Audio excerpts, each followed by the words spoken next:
Hello, good morning all of you. 6 Hindi medium science की class. बेटा आपका पाठ 8 चल रहा है। पाठ 8 का नाम है शरीर में गति। शरीर में गति आप देखते हैं विभिन्न प्रकार की जो है अंगों से आप जो है उसमें शरीर में अपनी गति प्रदान कर सकते हैं। जैसे हाथ को घुमाना, आप कंधे को भी इस तरह से दाएं बाएं ऊपर नीचे यूँ कर सकते हैं। मतलब शरीर में आपके कौन कौन से अंग जो है गति करने में सहायक होते हैं या गतिशील होते हैं या गति अवस्था में आ सकते हैं, या जिन पर अपना नियंत्रण संभव है, जिन पर अपनी इच्छाएं यानी हम अपनी इच्छा अनुसार उनको चला फिरा सकते हैं। वो सारी चीज़ें डिपेंड करती हैं आपकी कि किस तरीके से गतियाँ आपके शरीर में होती हैं। इसी तरह से मैंने आपको बताया था पक्षी हैं, जंतु हैं, जीव जंतु हैं जिनके अंदर आप गति देखते हैं। जैसे पानी में रहने वाले जो जंतु हैं उनमें गति जो है गति किस प्रकार होती है, या उड़ने वाली जो पक्षी हैं उनमें गति किस प्रकार होती है। तो सभी जीव जंतुओं में भी आप अलग अलग प्रकार से देखते हैं। इसमें हम उस अंगों के बारे में जानकारी कर रहे थे कि जैसे अपना पीठ है, सिर है, कोहनी है, भुजा है, इन सब अंगों की क्या क्या भूमिकाएं हैं। उसके बाद आप पढ़ रहे थे संधि। कल मैंने आपको बताया था संधि की परिभाषा क्या होती है, संधि क्या है, फिर संधि में आपको क्या क्या अलग अलग पढ़ना है वो भी बताया था। अब जैसे संधि में आपने पढ़ लिया कंदुकखलिका संधि और ध्रुराग्र संधि। कंदुकखलिका संधि और ध्रुराग्र संधि के बाद अब आप पढ़ रहे हैं आज हिंज संधि। तो आपका मैंने बताया था कंदुकखलिका संधि,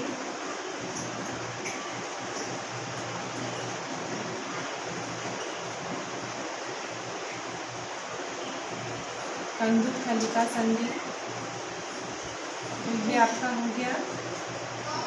फिर आपका है ध्रुराग्र संधि, ध्रुराग्र संधि। उसके बाद है आपका हिंज संधि। तो ये दोनों की चर्चा मैंने आपको कर दी थी। कंदुकखलिका संधि में मैं आपको एक बार याद भी दिलाऊं, एक जैसे कटोरी नुमा होता है एक अस्थि का इस तरह से जो है ढांचा, और एक का होता है गुहा जैसा यानी खांचा जैसा। तो वो कटोरी नुमा जो होती है वो उसके अंदर फिट हो जाती है उस गुहिका के। तो वो आपका हो गया कंदुकखलिका संधि।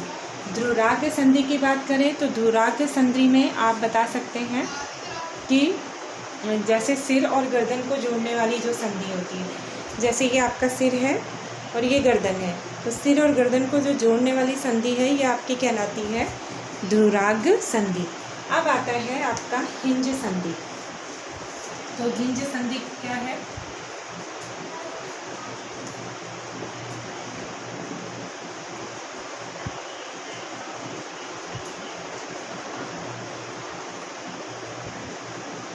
हिंज संधि, हिंज संधि को आप इस तरीके से बता सकते हैं कि ये कहाँ पाई जाती है।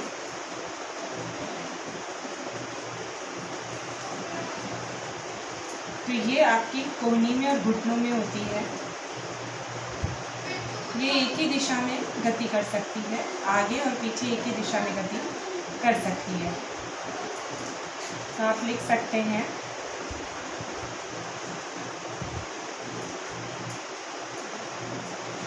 कोहनी में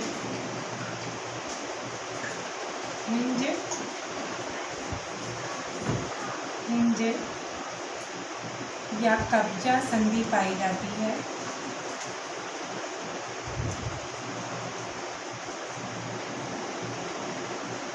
या कब्जा संधि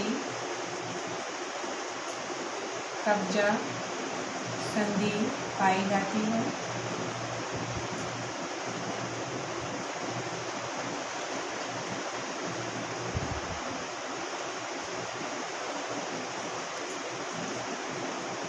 जिससे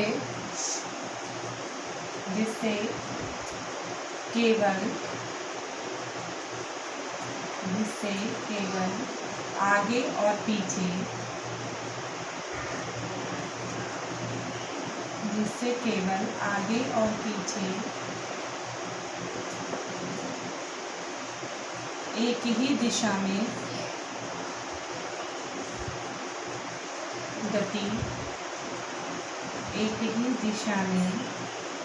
गति हो सकती है।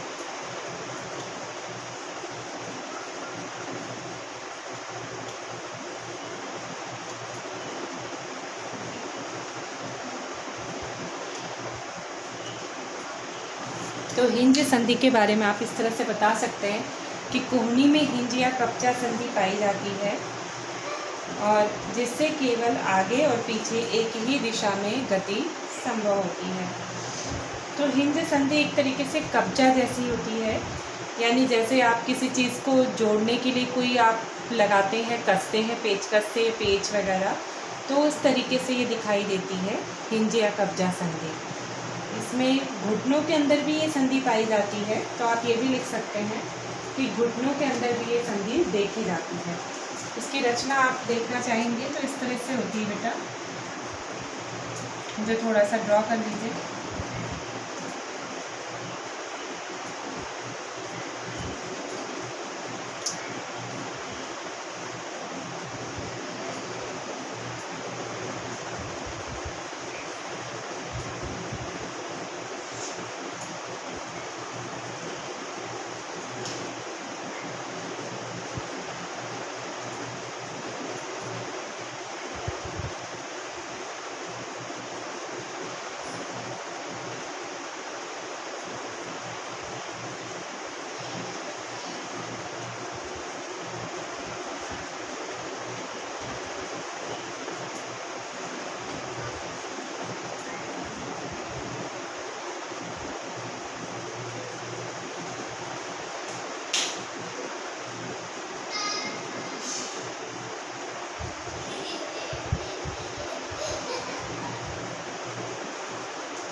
ये आपकी है घुटने की।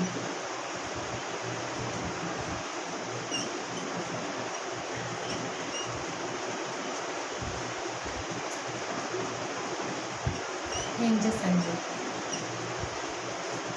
अब अगर बात कर सकते हैं आप, घुटने की हिंज संधि आपको ऐसी दिखाई देती है। अब अगर दूसरी अचल संधि, जिसका नाम है अचल संधि, तो ये संधि क्या है? जैसे आपने ये हिंज संधि के बारे में पढ़ा, तो ये केवल आगे पीछे एक ही दिशा में गति हो सकता है हिंज संधि के द्वारा। यानी आप चाहो कि ऊपर नीचे, तो इस तरीके से आप नहीं कर सकते।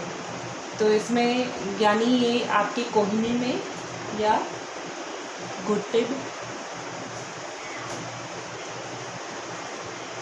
ये पाया जाता है, घुटने में या आपकी कोहनी के अंदर ये हिंज संधि को देखा जाता है।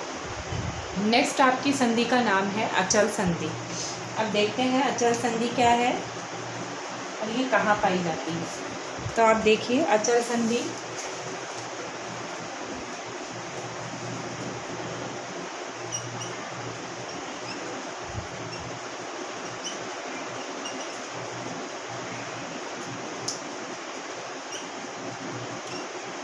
अचल संधि, अचल संधि कहाँ पर होती है? तो आप लिख सकते हैं ऊपरी जबड़े,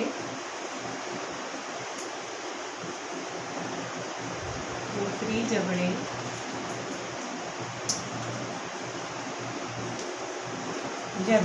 एवं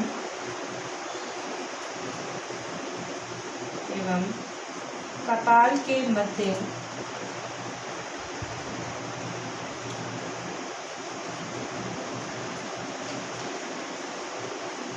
अचल संधि पाई जाती है।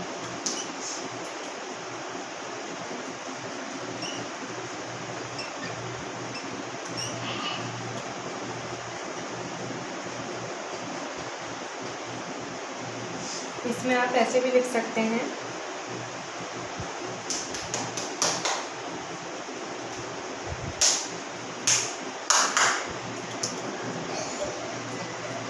ये संधियां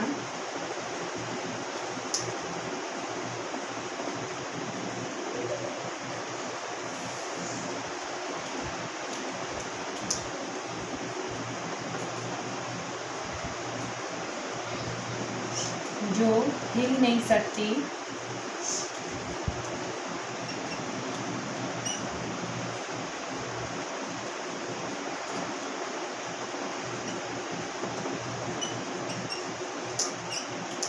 इसी कारण इसे अचल संधि कहते हैं।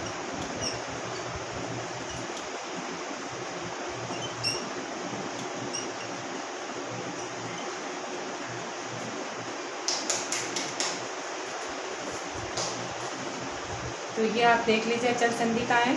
ऊपरी जबड़े एवं कपाल के मध्य अचल संधि पाई जाती है। ये संधियाँ जो हिल नहीं सकती उन्हें, इसी कारण उन्हें हम अचल संधि कहते हैं।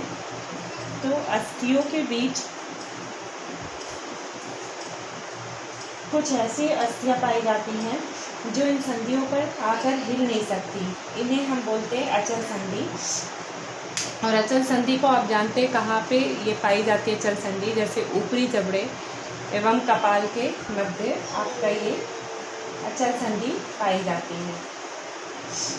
इसके बाद इसमें आपको, जैसे आपके शरीर की सभी अस्थियाँ अगर ठीक प्रकार से होती हैं तो आपके शरीर की एक सुव्यवस्थित रचना, आकृति, ढांचा निर्माण करती हैं। इसी ढांचे को कंकाल कहते हैं। तो आप यहाँ पे कंकाल की परिभाषा भी लिख सकते हैं। नेक्स्ट,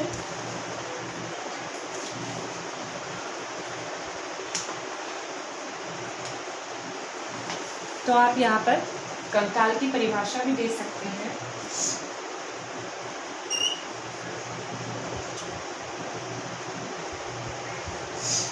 कंकाल, इसमें आप लिख सकते हैं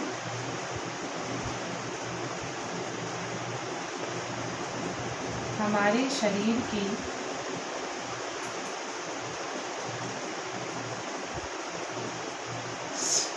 सभी अस्थियाँ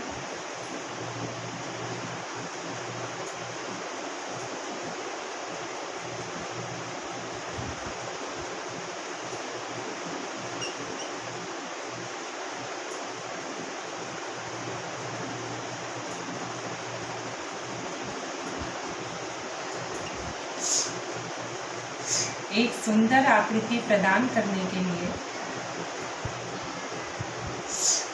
एक सुंदर आकृति प्रदान करने के लिए ढांचे का निर्माण करती है।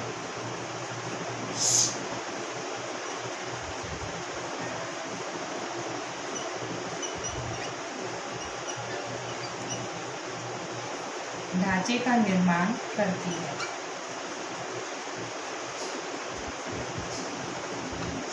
जिसे कंकाल कहते हैं। जिसे कंकाल कहते हैं। तो इस तरीके से आपने देखा कि कंकाल की परिभाषा आप दे सकते हैं। तो कंकाल की परिभाषा को आप इस तरीके से बता सकते हैं, समझा सकते हैं। तो हिंज संधि में आपने देखा कि कोहनी में हिंज या कब्जा संधि पाई जाती है, जिससे केवल आगे पीछे एक ही दिशा में गति हो सकती है। अचल संधि के बारे में आपने पढ़ा कि ऊपरी जबड़े एवं कपाल के मध्य आपने इसे देखा कि अचल संधि पाई जाती है। इसमें अचल संधि के बारे में आपने ये पढ़ा कि ये सिर्फ ये अस्थियाँ इसके ऊपर इस तरह से रहती हैं कि ये हिल डुल नहीं सकती, तो इसे हम अचल संधि भी कहते हैं। अचल संधि के बाद अब आपकी है चर्चा जो वो है पसलियों की और मेरुदंड रह गया है और पसलियाँ। तो इस तरीके से आप मेरुदंड या पसलियों के बारे में आपको मैं नेक्स्ट वीडियो के अंदर सेंड करूँगी। तो बच्चों ये चीज़ आप ध्यान से देख लीजिए एक बार, मैं एक बार फिर से आपको रिपीट कर दूँ। कंदुक खलिका संधि आपने कल पढ़ लिया था, धुराग्र संधि कल पढ़ ली। आज आपने देखा हिंज संधि के बारे में मैंने आपको समझाया और अचल संधि के बारे में बताया। ऊपरी जबड़े एवं कपाल के मध्य अचल संधि पाई जाती है। ये संधियाँ जो हिल नहीं सकती, इसी कारण इसे अचल संधि कहते हैं। कंकाल में आप लिखेंगे इसकी परिभाषा, हमारे शरीर की सभी अस्थियाँ मिलकर एक सुंदर आकृति प्रदान करने के लिए ढांचे का निर्माण करती हैं। सभी अस्थियां मिलकर एक सुंदर आकृति देने के लिए एक प्रकार का ढांचा बनाती हैं, जिसे हम कंकाल कहते हैं। तो कंकाल पर आप देखते हैं, कंकाल पर मांसपेशियों का जब आवरण आ जाता है तब आपका वो संपूर्ण शरीर बन जाता है। तो इस तरीके से आप कंकाल के बारे में आगे जानेंगे और ये भी जानेंगे कि किस तरीके से आपकी अस्थियां अंदर, या अस्थियों का आप देखते हैं चिकित्सा विभाग में एक्सरे वगैरह, या मेरुदंड क्या है, मेरुदंड है, पसलियाँ हैं, तो ये सब आपके रह गए हैं थोड़े थोड़े। जिस तरह से थोड़े थोड़े पॉइंट वाइज इनका मैं नेक्स्ट वीडियो के अंदर सेंड करूँगी जितना पॉसिबल होगा। Okay, bye.